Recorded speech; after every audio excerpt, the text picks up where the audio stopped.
নমস্কার, আপনারা দেখছেন এই মুহূর্তে বেঙ্গল টাইমস 24/7 আর আপনাদেরকে জানিয়ে রাখতে চাইব সাত সকালে বাইসনের দাপাদাপি লোকালয়ে আলিপুরদুয়ার জেলার মাদারিহাট ব্লকের বীরপাড়া নাংনালা চা বাগানে সাত সকালে বেরিয়ে পড়লো একটি বাইসন। জানা যাচ্ছে সকাল 6টা নাগাদ ওই এলাকায় বের হয় এই বাইসনটি, দাপিয়ে বেড়া পুরো এলাকা। বাইসনের হামলায় ইতিমধ্যে কিন্তু দুজন আহত হয়েছে, সেই ছবি কিন্তু আপনাদেরকে তুলে ধরছি আমরা। লোকালয়ে বাইসন, তার মধ্যে রয়েছেন একজন মহিলা যার নাম শান্তি তির্কি, 35 বছর বয়স, আর একজন রয়েছে যুবক নীতিশ ওরাও, বয়স 16 বছর। ঘটনার খবর পেয়ে কিন্তু ঘটনাস্থলে ছুটে আসেন দলগাঁও রেঞ্জের বনকর্মীরা এবং বীরপাড়া থানার পুলিশ।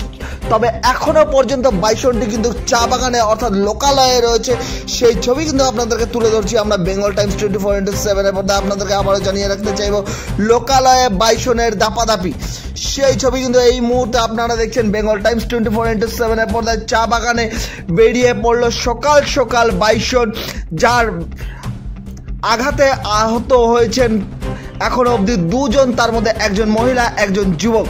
দেখছেন সেই বাইসন চা বাগানে দৌড়ে বেড়াচ্ছে, সেই ছবি কিন্তু আপনাদের সামনে আমরা তুলে ধরছি এই মুহূর্তে বেঙ্গল টাইমস 24/7 এর পর্দায়।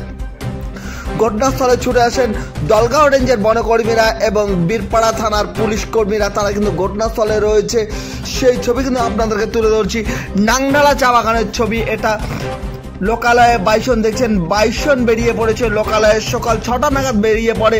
ইতিমধ্যে কিন্তু দুজন আহত হয়েছে, এখনো অবধি বাইসনটা ঘটনাস্থলেই রয়েছে, চা বাগানেই রয়েছে। তবে বনকর্মীরা তাকে ট্যাঙ্কলেস করার চেষ্টা করছে, সেই ছবি কিন্তু আপনাদের সামনে আমরা তুলে ধরছি সরাসরি বেঙ্গল টাইমস 24/7 এর পর্দায়। দেখছেন বনকর্মীরা খুব কাছাকাছি পৌঁছে গেছে বাইসনের, তারা কিন্তু ট্যাঙ্কলেস করার চেষ্টা করছে যাতে ঘুম পাড়ানি গুলি করে বাইসনটিকে উদ্ধার করে নিয়ে যাওয়া যায়, না হলে পরে খুব সহজে যাতে বাইসনটিকে ফেরত পাঠানো যায় চা বাগানে, সেই চেষ্টাও কিন্তু তারা চালাচ্ছে বনকর্মীরা, সেই ছবি তুলে ধরছি আমরা বেঙ্গল টাইমস 24/7 এর পর্দায়। ঘটনাস্থলে কিন্তু ইতিমধ্যে খবর পাওয়ার সাথে সাথে ছুটে আসেন বীরপাড়া এবং বিন্নাগুড়ি ওয়াইল্ড লাইফ স্কোয়াডের বনকর্মীরা, তারা কিন্তু ঘটনাস্থলে রয়েছেন। এর পাশাপাশি বীরপাড়া থানার পুলিশ রয়েছেন। চা শ্রমিকরা কাজে যাওয়ার সময় এমনটাই ঘটনা ঘটেছে, আহত হয়েছেন একজন 35 বছর বয়সের মহিলা এবং একজন 16 বছরের যুবক।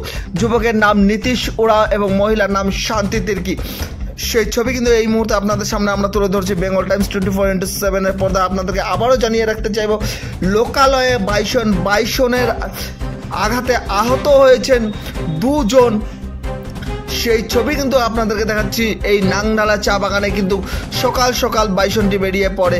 দেখলেন কিভাবে একজন দৌড়ে পালিয়ে গেল, বাইসন তার দিকে যখন তেড়ে আসছিল তখন কিন্তু সেই লোক দৌড়ে পালিয়ে যায়। ইতিমধ্যে দুজন আহত হয়েছে, ঘটনাস্থলে রয়েছেন বনকর্মীরা এবং পুলিশ, বীরপাড়া থানার পুলিশ। বাইসনটি কিন্তু এখনও অবধি চা বাগানে রয়েছে, বনকর্মীরা আপ্রাণ চেষ্টা চালাচ্ছে যাতে বাইসনটিকে হয় জঙ্গলে ফেরত পাঠানো যায়, না হলে পরে ট্যাঙ্কুলাইজ করে অর্থাৎ ঘুম পাড়ানি গুলি ছুড়ে যাতে বাইসনটিকে আবার জঙ্গলে পুনরায় ফেরত পাঠানো যায়, সেই চেষ্টা চালাচ্ছে বনকর্মীরা। সঙ্গে থাকুন, দেখতে থাকুন বেঙ্গল টাইমস 24/7। প্রত্যেক মুহূর্তে আপডেট খবর পেতে লাইক করুন, শেয়ার করুন, ফলো করুন।